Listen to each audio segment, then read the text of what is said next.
Welcome into the DRF Sportsbook betting breakdown. It's the conference tournament lock edition. We have Ryan and Nick on from the Iowa Wise Guys to break down their favorite winners of the conference tournament. We're recording Thursday, so we have a lot of action happening around us right now. I know Ryan has the Iowa State game on as we're recording, as do I. Nick, I'm not sure what you have on, if anything, but there may be some random noises made throughout recording, and also we're bringing that up because some of these odds may be a little different than when you're able to get them at listening. May switch some things up. So just take what we say with a grain of salt, because also we may say something that is proven to be wrong within 4 hours. So that's the beauty of March Madness. But Ryan and Nick, how are you guys doing?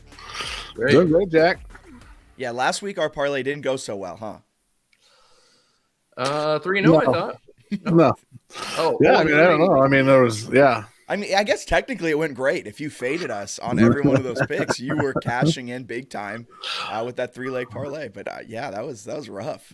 Good intro. It's that's tough sledding on a 3-team parlay with 3 different people, but it was fun. Yeah, it's tough sledding, but then also it's the first one. We're trying to do something fun for the first one. We get it all boosted up on DRF Sportsbook. I saw some person on Twitter. They were like, "This is why boosts and specials on sportsbooks are always fool's gold," and I'm like, "You're right." But at the same time, there's no marketing behind this. This is just us having fun, and we're just mad.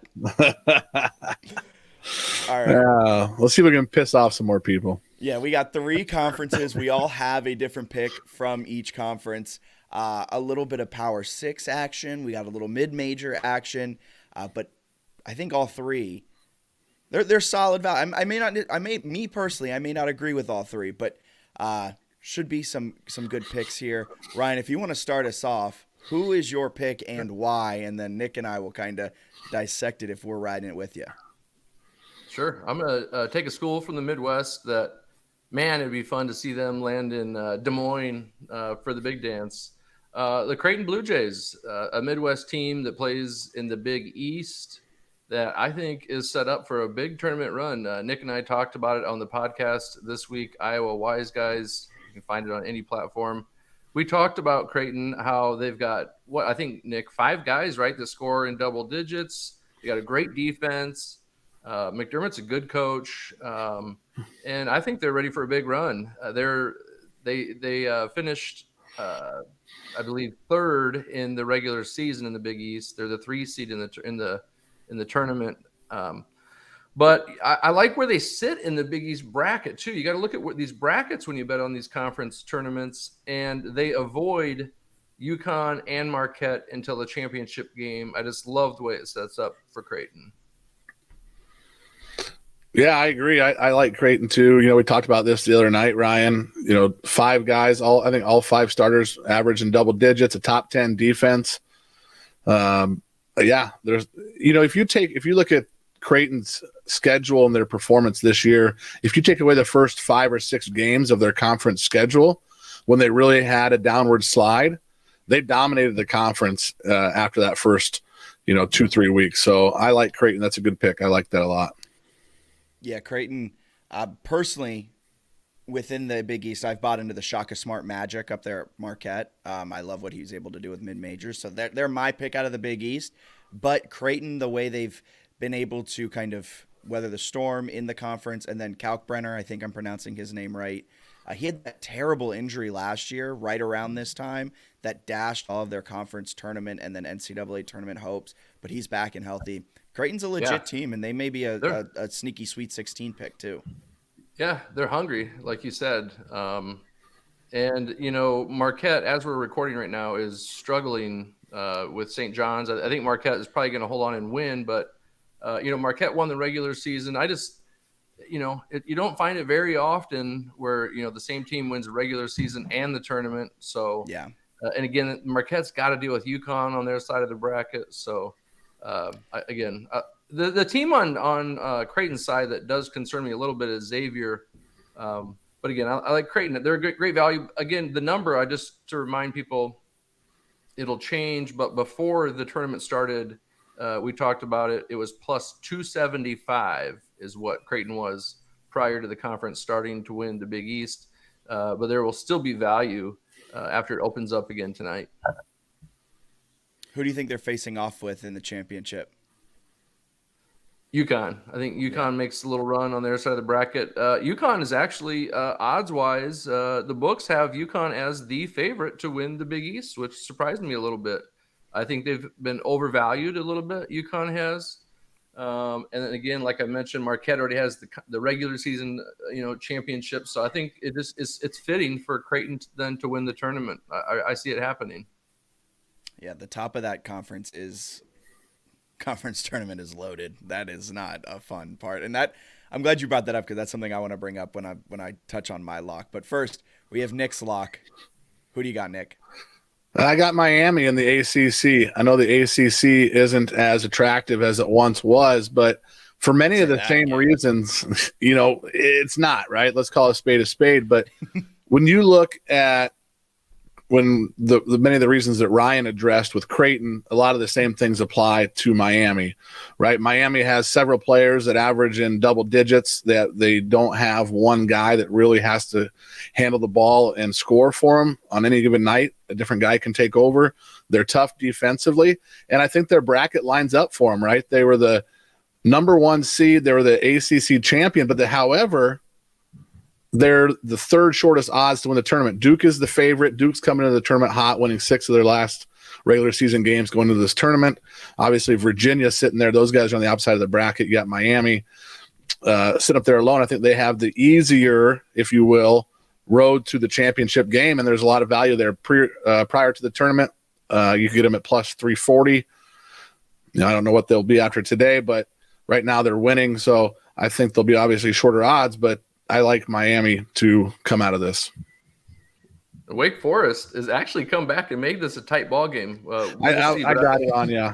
I agree. I like foul mode here, so you got to make your free throws. Yeah, but I gotta stick with what I said too on the podcast. I agreed. We both liked Miami. Again, I just kind of contradicted myself because I just got done telling Jack, you don't often see the same team win the regular season and the tournament, but one time where you will see it is when a conference is really down. And I agree with Nick. The ACC is really down, and I think the opportunity is there for Miami to win both regular season and tournament. Yeah, and I mean they've got dudes. I think it's Isaiah Wong's coming back this year after a fantastic year last year with their run to was it the Elite Eight they made it to last year? Or the Sweet 16, one of the two. Right in there, they were a second weekend team. Yeah. So and they bring back a lot of that team. They have one of the best coaches in the nation. Maybe I'm a little biased remembering the George Mason Final Four run all those years ago, and that may have shaded it as I grew up in Virginia, so it was kind of like rooting for the home team, but. Yeah, I think Miami, their draw is very easy. And like you said, the ACC's down. UVA is the only real team in that league. And even UVA is a team that even with the national championships, I know Tony Bennett's a great coach. They play the pack line. Let's go defense. Who needs offense? But they can get got. And Miami's a team that I think is playing with a lot of passion this year. So I like that pick. All right, Jack, who you got? What's yours? Yeah. What do you got, Jack? All right. I love San Diego State to win the Mountain West. Kind of going back to the regular season champion going into it. I think they can win it, though, because of their draw. And it's much like Miami. And I think this is something that's really big when you're looking at conference tournament season. It is who are they facing off with in the quarterfinals, in the semis? What's their path to get to the championship game? Because once you get to the championship game, all bets – and not to be kind of make this a pun, but all bets are off once you make it to the conference championship game. It's really an insane time. So San Diego State has an extremely easy path. I like Boise and I like Utah State. They're the second and third favorites to win, but their paths are just so hard. So it's so volatile to kind of, and this is locks, right? So you have to pick who you think's going to win, not as much on value. So if we're going locks, it's San Diego State because Utah State, Boise State, they have to face each other. And in the bottom part of that Mountain West bracket, 4 of the 6 favorites are down there. And so really 5 of the, let me see if I can do my math quickly. 5 of the next 6 outside of San Diego State are all in the bottom half of the bracket are the favorites. Oh my God. I like your pick, but I can't help but notice your left hand there. Oh my gosh! Oh yeah, I had a pinky surgery yesterday, so it's a little taped up, and I talk with my hands a lot, so it ends up being. Man, you're really prepared for this show. It looks like a full-on club. I could not go if you put me on the basketball court right now. I could not help out San Diego State to get there, but They do it with good defense. All right, offense. If you're looking for who's going to come in second, I think Boise's that pick. But again, this is the lock. This isn't the value. I have a three team or three conference parlay with San Diego State in it. They were a fairly heavy favorite to win the Mountain West. I think they were around plus 150. Yeah. Pre-flop, and I think Boise was the second shortest odds, but it's a big difference. I think Boise was around plus 325, plus 340, something like that. Yeah, so currently Boise's plus 375, and they're the third favorite behind Utah State, and San Diego State I think is like plus 125 to win it all. So yeah, there is and even Utah State I think is plus 350 right now. So there's a large gap between the top and the next favorite. But it's just a quick point I want to make, and it fits this show perfectly because I talked about on the podcast this week, parlays, maybe aren't always a wise thing to do. They're just kind of fun. You get a big payout. But the conference tournaments are a little different because, you get like a plus 150 and a plus 300 payout, maybe even another plus 150. You've got like three favorites, three strong favorites in that parlay. And the payout is exponential. Yeah. So I kind of like having a little fun in these conference tournaments and putting a few champions together in a parlay like we're giving you here. We're giving you Creighton. Nick, you had Miami, and now Fitz is play with San Diego State. So, if you put those three together, you've got a plus, 275, a plus 340, and a plus 150. Gosh, the odds on that. Well, I guess we're going to find out. We're going to post it after the show, right? We'll see what we can do, and hopefully we don't go 0 for 3 again on the weekend. Last weekend we went 0 for 3 on our boosted parlay on DRF Sportsbook. But yeah, but even the listeners can just click though. I mean, tonight on their phone, even if before we get our stuff together, you can just click on the three and build a parlay and just see what the payout is. Exactly. It's going to be over 20 to 1, 25 to 1. You won't believe the payout. I mean, and it feels like with conference tournament season, the top seeds tend to make it a lot further than they do in the NCAA tournament. And granted, the NCAA tournament top 4 seeds normally make it to the end, but it just feels like conference tournament, you'll occasionally get the Georgetown that wins 5 games in 5 days to somehow win the same amount of Big East games they have in all of Patrick Ewing's coaching career. But like, you're pretty set. If you're picking a top 3 team in terms of favorites for conference tournament season, you're probably going to get a winner in those. And with such a large payout, you can get yourself in a position where if you're in a championship situation, championship game, you can hedge strongly. So, yep, I love this weekend. It's fantastic. It's a great week. Best week of college basketball. So thank you, Ryan and Nick, for coming on. You can check them out at Wise Guys Nick, at Wise Guys Ryan, and you can download the Iowa Wise Guys podcast. Woo, that was a lot of Wise Guys in a very short amount of time, and I don't think my brain was ready. The Iowa Wise Guys podcast on the Apple Podcast, Spotify, wherever you guys find your podcast. Download, listen, and yeah, you guys just launched a big-time conference tournament preview, and I imagine an even bigger one coming next week after Selection Sunday, heading into the NCAA tournament. Yes, sir.